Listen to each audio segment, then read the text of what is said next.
Okay, thank you to all of you for logging on at 3 o'clock. It is officially the start of Venture Cafe. We are here on virtual Venture Cafe, and I am your senior program manager. My name is Shaheen Hakimi. We would like to go over some ground rules from the top before we hand it off to our presenter. If you are not muted, please keep yourself on mute unless otherwise prompted by the presenter. And definitely use the chat box at the bottom of your screen to drop in any questions you might have at any point of the presentation. Paul will try to answer it into as best as he can as we're going along. So without further ado, I'd like to introduce Paul Klein.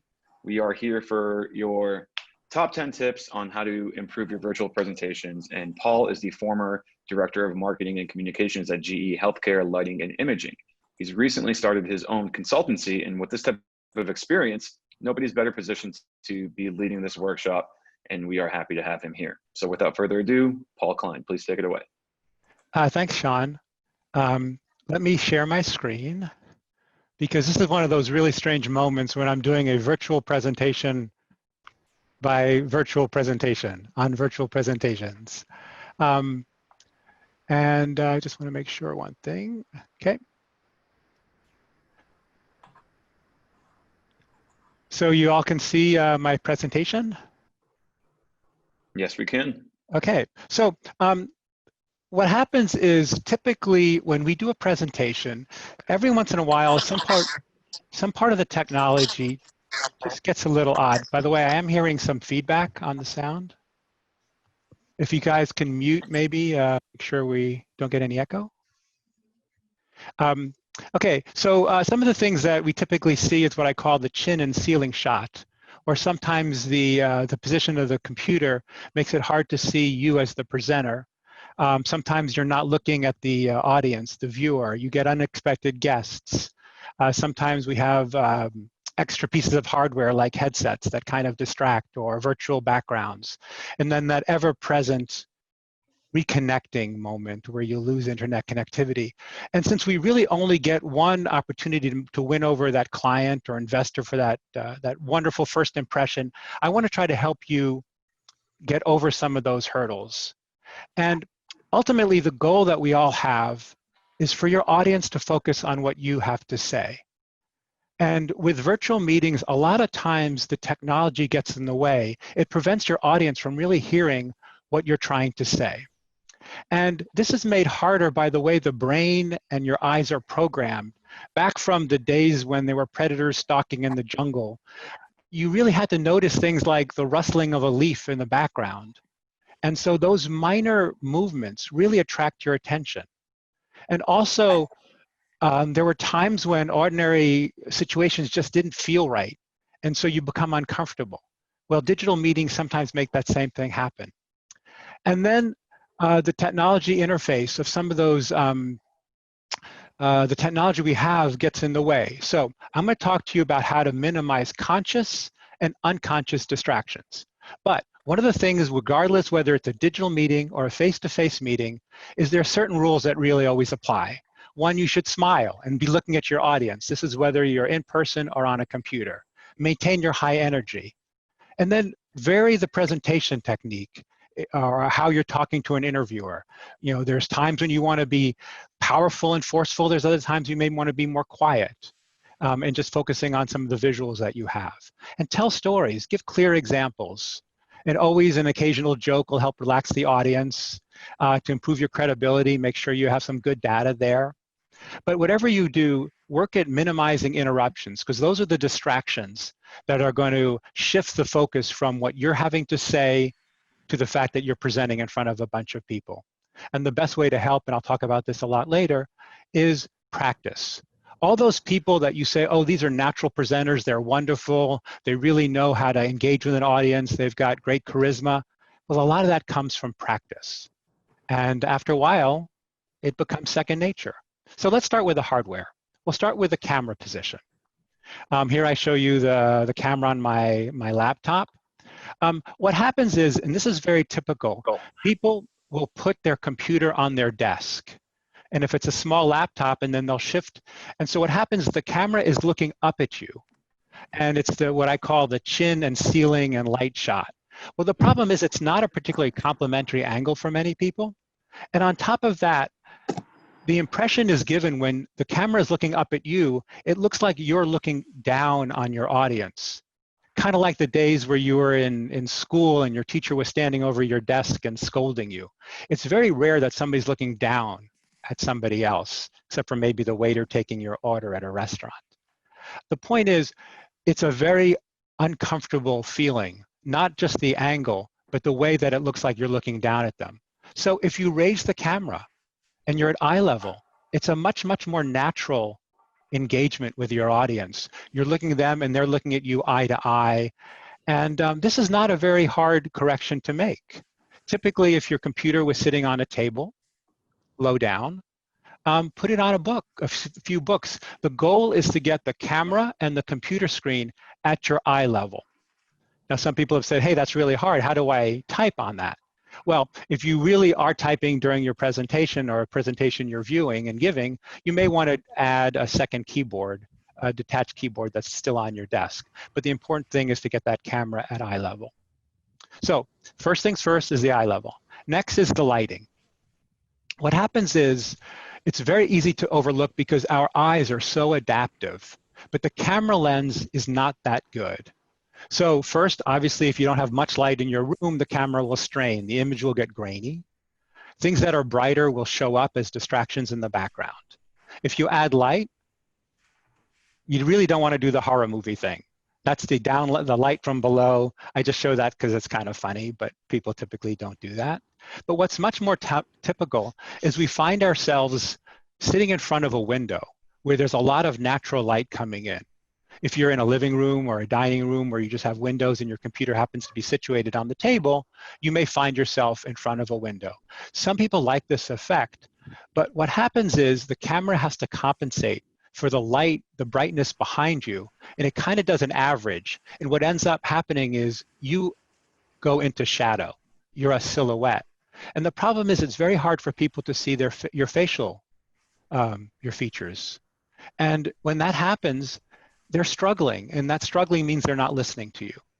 And it also gets worse. Sometimes you may be able to see yourself very clearly because you're young and you've got great eyesight.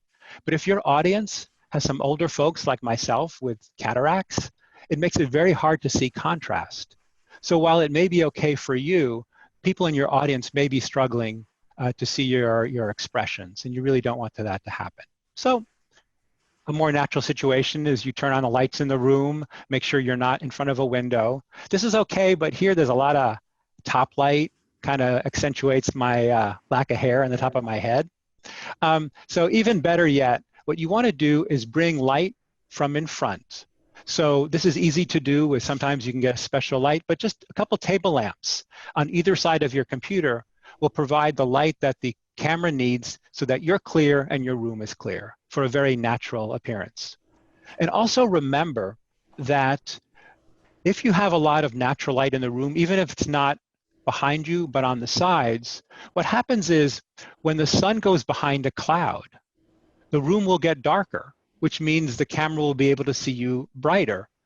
But what's distracting for the viewer is that change from dark to light, because what happens is the viewer perceives the room seems to be changing. So you really want to try to control the amount of natural light.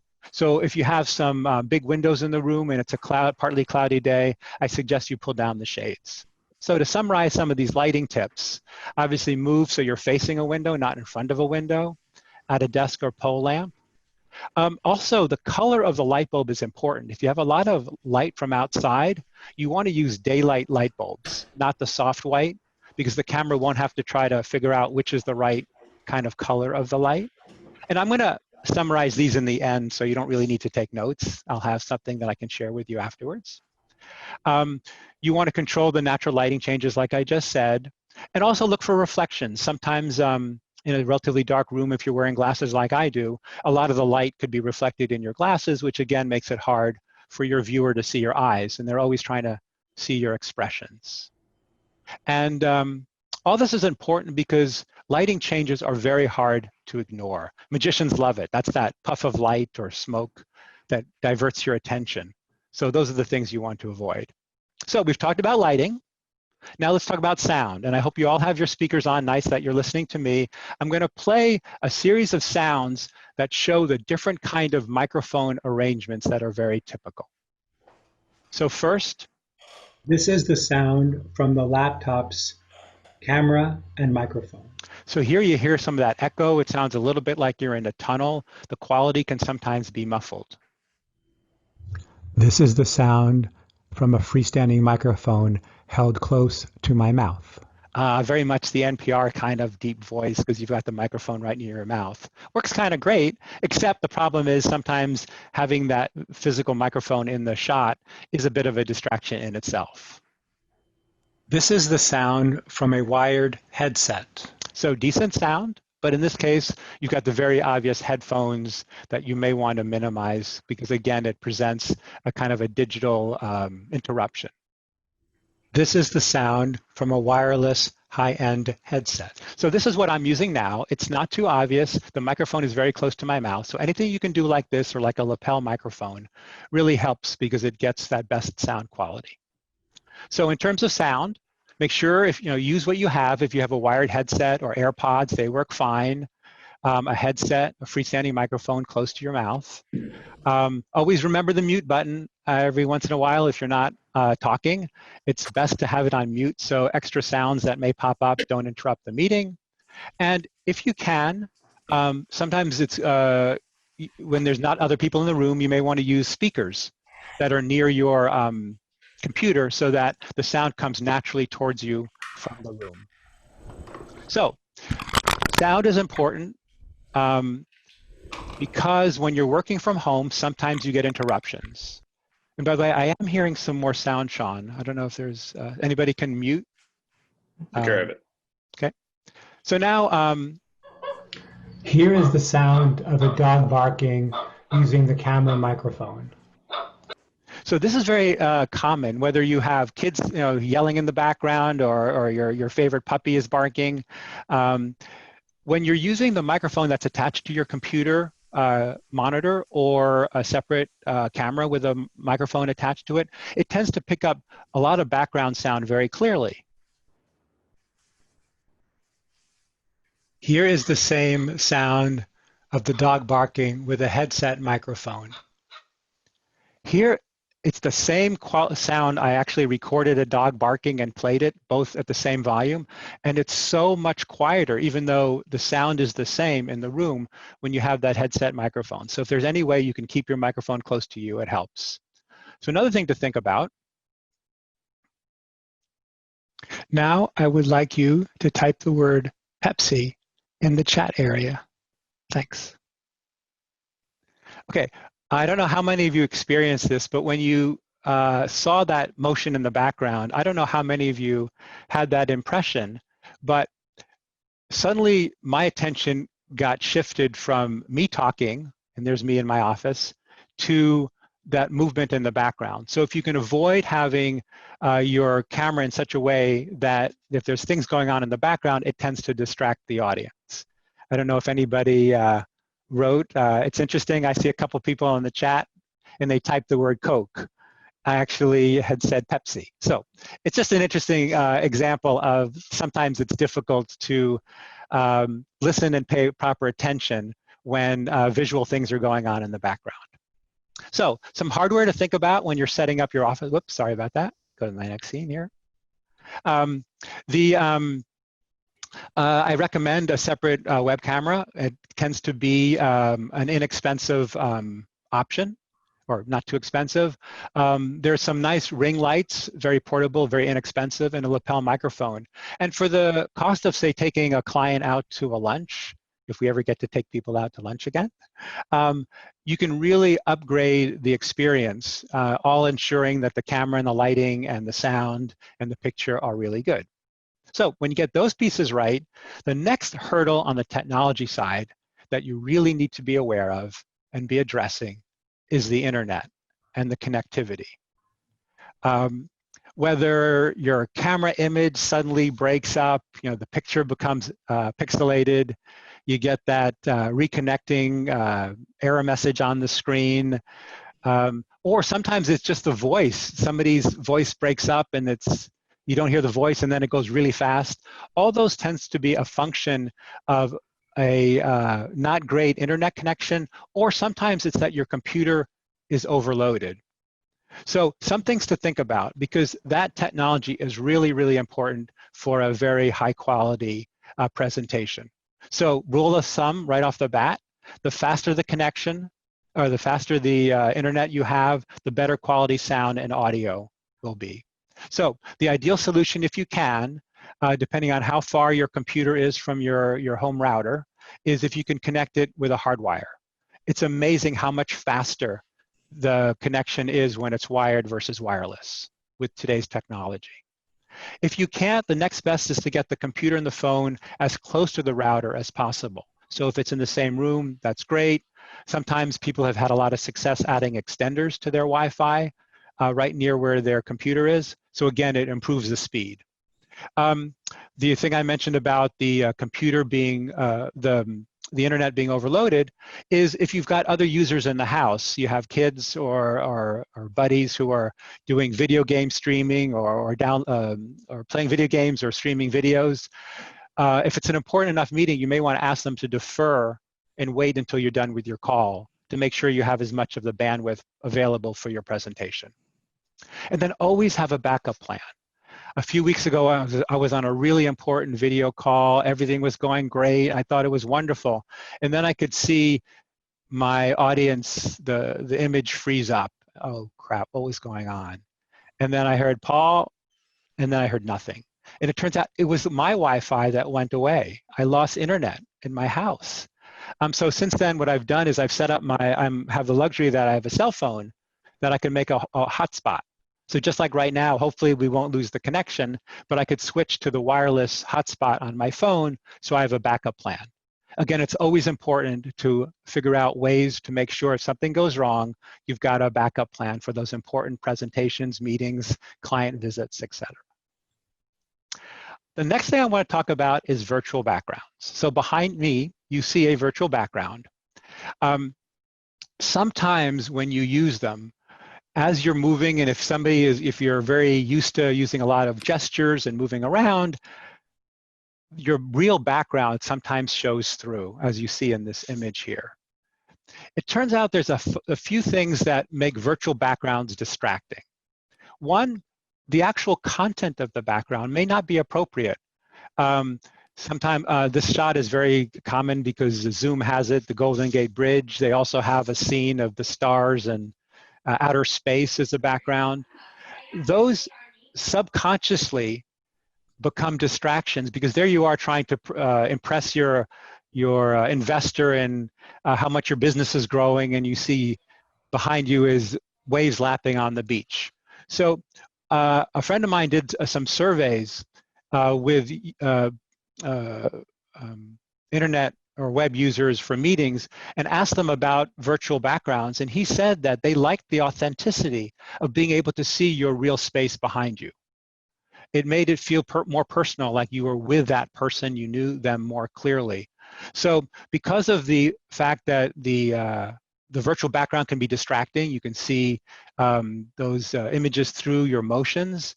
It sometimes looks fake, and then if you have the image that doesn't really build on your story, again, it could be a conflicting message. So I would suggest for more of your important meetings, try to avoid the virtual backgrounds for a more authentic meeting. And the other piece of technology you should always be aware of is the platform that you're using, because each one of these platforms has their own idiosyncrasies.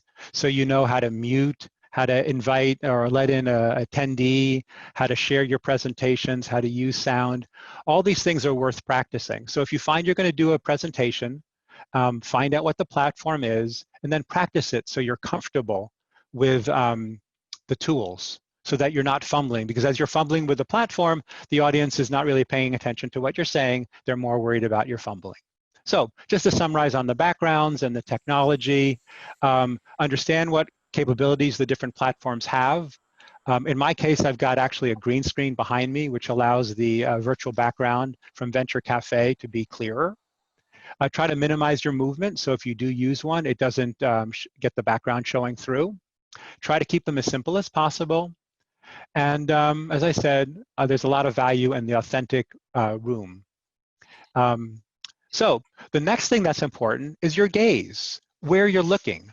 Because sometimes, and I have a camera over my monitor, and that's what I'm looking at right now.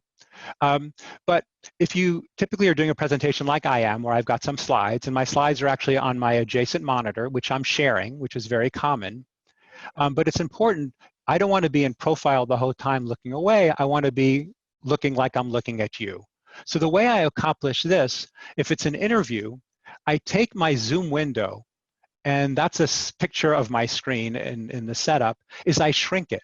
I make it as small as possible. So the difference between me looking at you, the pictures on my screen, and the camera lens is as small as possible. You want to minimize the difference between what you're looking at and what the camera is seeing. So it looks like very much that you're looking at your audience. In the case of a PowerPoint presentation like I'm doing right now, I'm using speaker view. So I can see my slides right under the camera, pretty big, so I can read the words, but I'm always looking straight ahead at the camera and as close to the camera as possible. So hopefully you're getting the impression that I'm very much looking at you. And if not, send me a note so I can practice doing this better. So if you got your technology set up, you've got your the gaze right, the lighting right, the camera right. Often people say, well, how do you help reduce, I'm very nervous for my presentations. Obviously, alcohol is always a solution, but I probably don't recommend it. There are better ways to get comfortable with presenting.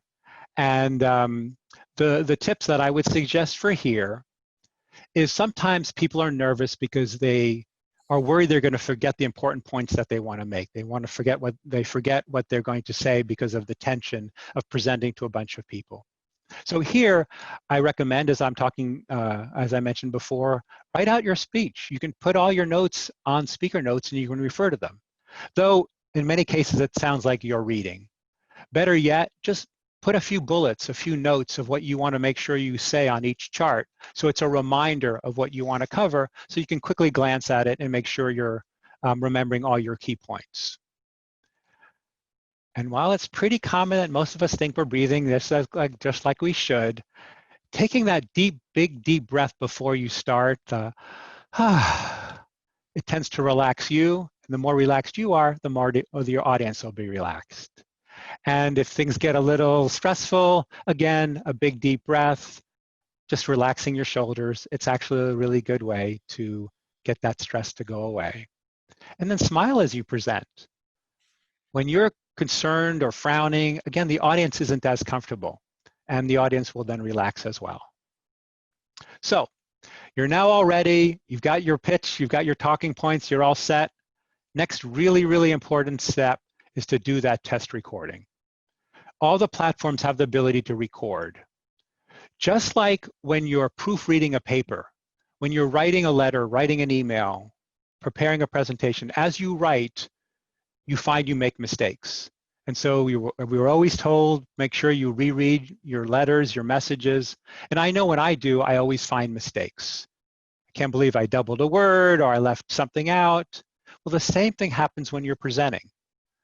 You don't notice the things because you're a presenter. After you record yourself, watch your recording. You'll suddenly become the viewer. You'll now see what your audience sees. And that's where you notice all sorts of things that you may not be conscious and aware of. You may have verbal tics, or you may have hand motions that look kind of odd. You may have strange things in the background. You may have, the sound may be odd. These are all things that work best. So after you do the recording, you play it back, and then you get to experience what the audience is seeing, and you can work on making corrections. The other thing is it helps you make sure you've got the timing right. If you're told you have, in my case, I was told I've got 45 minutes for this. I want to make sure I have 30 minutes for the presentation and a few more minutes to answer any questions. So when you record yourself and really do the whole presentation, you can really make sure you've got the timing right. And once you know the timing is right, then you can relax, because you don't have to worry that, oh no, I may run out of time, or uh-oh, this was too quick. having this practice session that you record, you really get good at knowing how long each chart takes, each of the points you need to make, so it makes you relax and not so much worry about the time you've got. So very important to do that. So to recap some of the key steps, if you happen to be in a bedroom, this is where I shot this picture here, from my laptop camera with my headphones. You can see all the things I mentioned. So here my face, my forehead is very orange. It's because there happened to be a soft white light bulb right in front of my head. And so there's the sun streaming in, which is that cooler color. And then I've got the yellowish light, so kind of a funny tint to my face. You got the headsets, which kind of make it look like there's a lot of technology in the way. There's the chin and ceiling shot. So the first thing I did, and I'm so excited about it, is I raised my camera, my computer, so it's eye level. I put some daylight light bulbs in front of me, and that made the view right.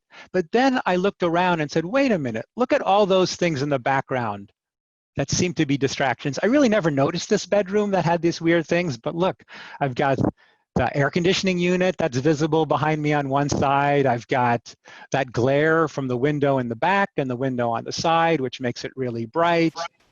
On the table there, I got an old desk lamp, which looks kind of creaky. Got a box of tissues. I've got pillows on the bed, kind of looks kind of weird. And there's that strange picture behind my head that reflects some light. All those things are there, and you know, they don't add anything to the picture. So except for my foolish grin in this picture, this is what it looks like where I've deleted all those background pieces and I've pulled down the shades, and it makes for a much, much more natural view of the scene, except for, like I said, my silly grin. And the next thing is, if it's an interview or whatever, you may want to dress up. You know, the finishing touch, it depends on the presentation, on your audience. But all those things come together to make for the attention on you, so your audience is focusing on what you're saying and not all the technology.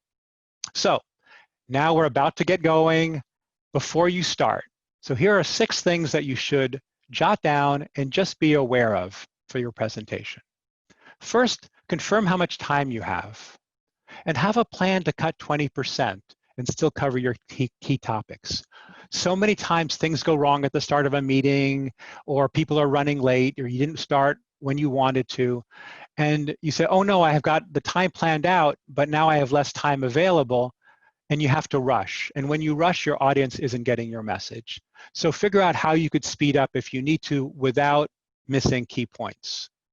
Leave time for questions and answers. If you don't have that in the plan, give the audience an alternative way to ask questions. Maybe email to you so they can contact you later and you can answer questions that way. If you're presenting with other speakers on a common topic, make sure you've talked to them so that there's minimum overlap. So you each have your own swim lanes to make sure that you're covering these things properly. Meet with your moderator, plan for the transitions, so you make sure that your introduction goes well, that they go from their screen to your screen, all those things work out. And then test out the platform. As I said, play with it. Teams, Zoom, FaceTime, Skype, whatever it is. You really want to make sure you're comfortable for the one that's for your meeting. And then check your hardware. Charge any batteries. Restart your computer. Typically, if your computer's been on for a while, other programs are running, all those things tend to slow down the computer, bog it down, which reduces the seamlessness of your presentation. So, final checklist. Do this early, several days before. Adjust your camera position, get that set up, check out lighting, work on moving your location so you're not in front of the window. Set up your headset, get the microphone, get some of the hardware that you may need. Then 3 to 5 days ahead of time, finalize your talking points, meet with your moderator, your co-presenters, so you're all clear there. Do that test recording 3 to 5 days ahead of time, so you have time to really work through your speech and make corrections. Then now you're down to a day or 2 or 3 before the presentation. That's when you really work on practicing, getting all your points down, being comfortable with your materials. Now it's pitch day. This morning I checked my internet. I told the buddies in the house I'm going to be on between 3 and 4, so please don't use too much of the internet. Restart your computer, make sure that any updates to your computer are done way ahead of time so that suddenly you don't get that computer rebooting or reloading when you need it to be working for you. Charge those batteries, turn off any other programs, final check, set up your backup, make sure you're looking right, check the mirror, smile, breathe, and have fun. So on that point, here's my contact information if you ever wanted to reach me, but maybe, Natasha, we can look, were there any questions in the chat? Yeah, we had a couple of questions here. Our first question, someone asked, is font size in pitch deck important anymore in a virtual presentation? Oh, really good question. Yes, historically, we've always said 14 or 16 point font. The reason it's important in virtual meetings is because you don't know what device people are using to watch you. Sometimes it's a big, huge monitor, and it's great because everybody can see the text in the picture really, really well. However, if they happen to be looking at it on a tablet, or worse yet, on a mobile device, a phone, now the screen's getting smaller and smaller, and so the size of the font is really, really important. So the same rule applies. You want all your text to be as large as possible so that people can read it on much smaller devices. You really don't know the device they're using, so the best safeguard is to have your text very, very easy to read and your images simple and large. Yeah, thanks, Paul. The next question that we have is, this person also says, Zoom and WebEx are the most popular platforms for virtual meetings and presentations. From your experience, is Zoom really the best platform out there besides the fact that it's for free? Well, I've actually was uncomfortable with Zoom initially, but because it's being used so much, and one slight had been that the security wasn't that good, but I think the Zoom platform has been improved a lot over the last few months. It seems to be fairly simple to use with good features. I like the ability to move around where the viewers are so that you can be looking at your camera and them pretty simply. WebEx I haven't used in a while. For a while, that was the de facto standard.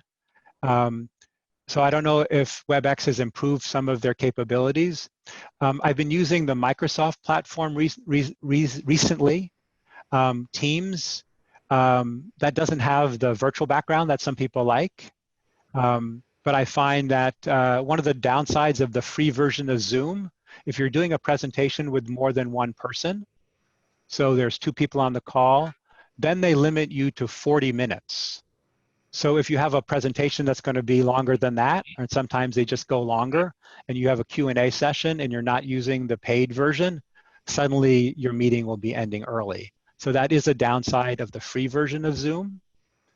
Then the Google has a series of platforms between Meet and Hangouts.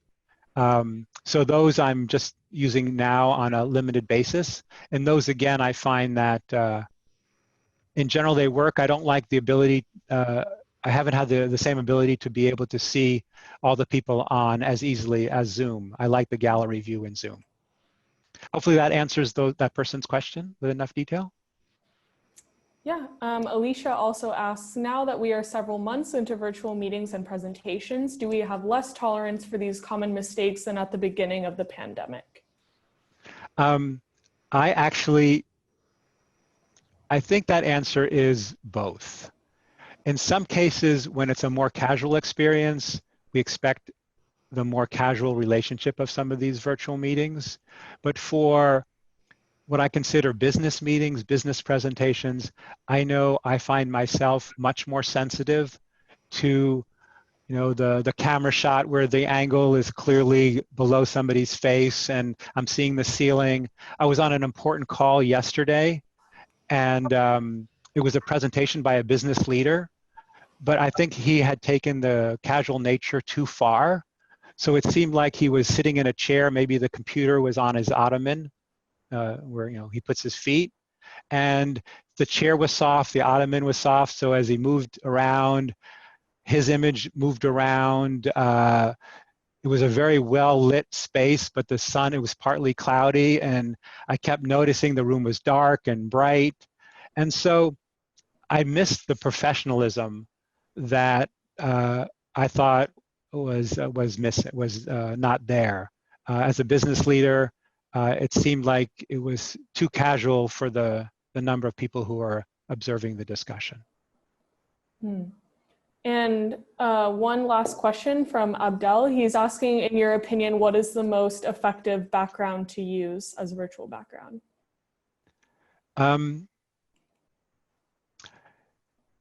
Strange as it sounds, is I actually have a virtual background of my actual office background that's not messy. So I took the time to kind of straighten it out, make sure my books were in order, my space looked okay, and it actually felt professional. It seemed to be non-distracting. There wasn't too much going on. If you don't have a background like we do here, where it's just a simple, it mentions the company or mentions your a topic, or it just really highlights that it eliminates the background distractions. So you're really, people can concentrate on what you have to say. So rule of thumb, as simple as possible. It should be professional in keeping with your topics. And then you can switch to those fun Snapchat video animations, whatever you want for your family calls and buddy calls. But for a professional presentation or an interview, I would really focus on very simple office-like backgrounds.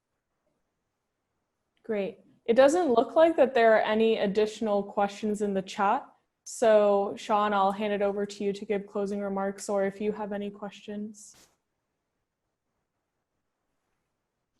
No, Paul, I think that was really helpful. I've taken a couple of tidbits from this as well.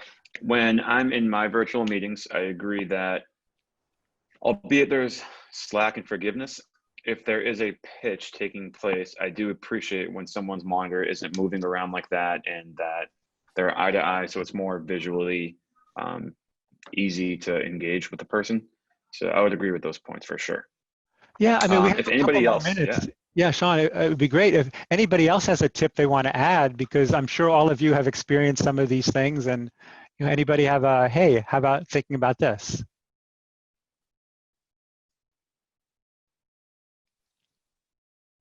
Or you can post it in the chat. Yes, I see Julius raising his hand. Hello, thank you for recognizing me. I was wondering, because I missed the beginning, but I understand that one of the rules of a good virtual meeting is to involve your participants immediately. So I don't know if you did an icebreaker or if you involved them right away so that they stay engaged. It looks like everyone's still here, so you must be a good presenter. But seriously, the question about the involving the audience right away, do you have special advice about that? I find sometimes people get a little nervous when they're being, you know, kind of forced to participate. It should be, I think, fairly organic, so that there's a sense of, hey, this makes sense. So certain of the engagement tools I think are wonderful. When you do a poll, you know, how many of you have seen, you know, the chin and ceiling shot, you know, or, you know, pick your pet peeve. I mean, those things I didn't do. I did ask people to use the chat to be engaged. I had that one moment in the middle of my presentation where I had myself walk up with a bottle of Coke to see how many people actually heard what I said at that moment, just to demonstrate that it's easy to be distracted. So I have put little pieces of that, but the more and the longer the meetings, as long as you do it, I think, in a very organic and useful way, without putting people on the spot. You know, I'm going to wait for you all to respond. That, to me, tends to also be a distraction. So good question, and I think it varies on the situation, but some involvement is always nice. Okay, well, back to you, Sean, and again, I really appreciate the opportunity to talk to you guys. Absolutely. Thank you, Paul. This was a really engaging presentation. I want to thank all of you for logging on today. I'm dropping a link to our Remo networking room. If you have not been in there before, it's pretty cool, and we can continue this discussion over there. It is right there in the chat box. So thank you again, Paul, for volunteering your time, and we'll see you all out there. Take care. Thanks.